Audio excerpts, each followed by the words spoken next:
Hey guys, I'm here with a tag video today.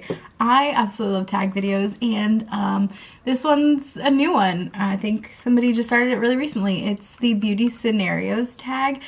Makeup by Fran actually tagged me in it, and I was really excited to see that somebody tagged me because I haven't been doing this for very long, so it meant the world. Thank you so much for tagging me, Fran. I'll have people that I'm going to tag listed in the description box. I'm just going to jump into the questions. The first one is, you have to get rid of all your foundations and you can only keep one high-end and one drugstore. What do you choose?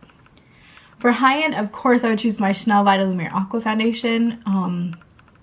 For drugstore, I would probably pick the Revlon Color Stay Whipped Foundation. Those are the two foundations that I actually use a lot. So, yeah, that's what I would go with. You go in for an interview and the lady interviewing you has lipstick on her teeth. Do you approach the subject or ignore it completely? Okay, I really think this depends on how the interview is going and what the industry is. If it's an industry where makeup and appearance matters more than others, I would definitely say something about it. Very just like on the fly, like not being rude or anything like that. Just something very like nonchalant, make it easy.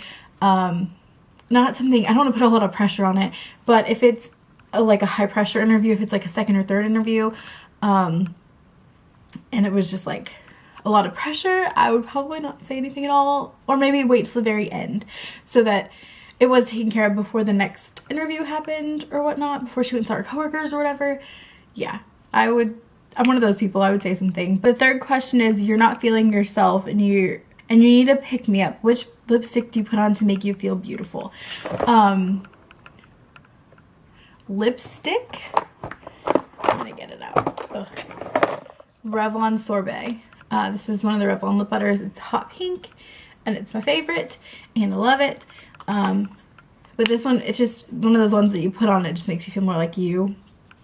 This has been my power color since it came out last summer. I actually have gone through an entire stick of this, which is really rare for me because I have so much makeup.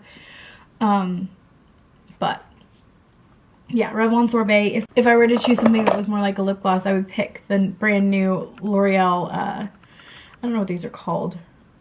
They don't have the name on the packaging, but they're the new liquid lipsticks. And this one is my absolute favorite color. It's called Scarlet Concerto. Jessica sent this to me in our swap box, and I have fallen in love with the shade. And on top of that, bought more, and I love the formula. So, shout outs to L'Oreal for this one because it's really, really awesome. Question 4. You go back in time for a day to your teenage years. How would you do your hair and makeup differently? Oh my gosh. My teenage years were a little rough. That's why there's no pictures of it. I spent probably a good entire school year, maybe a little longer, with black hair, black lipstick, those pants with the giant chains on them that you buy at Hot Topic, lots of eyeliner.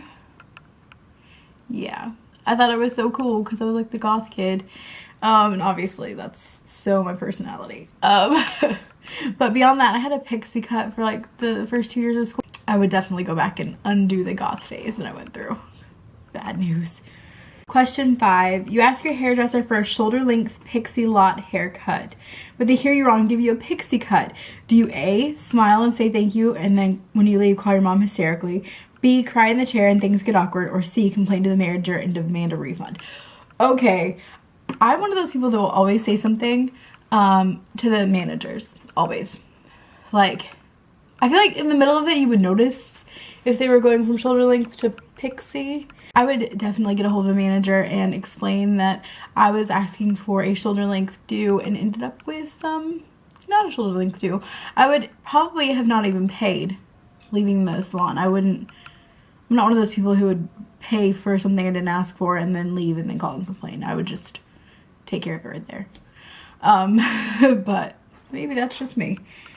I don't like confrontation, but when it comes to customer service, like, I've done it for so long that to me, like, that's the important part. Okay, question 6. Your friend surprises you with a 4-day city break and you have 1 hour to pack. Which do-it-all palette do you put in your makeup bag?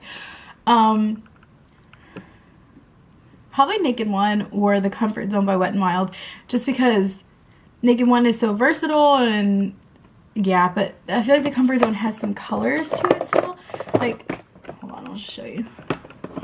I'd probably pick Comfort Zone by Wet n Wild, just because it does have like an entire side of neutrals, and then it's got those fun duochrome green colors, which, you know, if you can't tell by what I'm wearing today, are my favorite.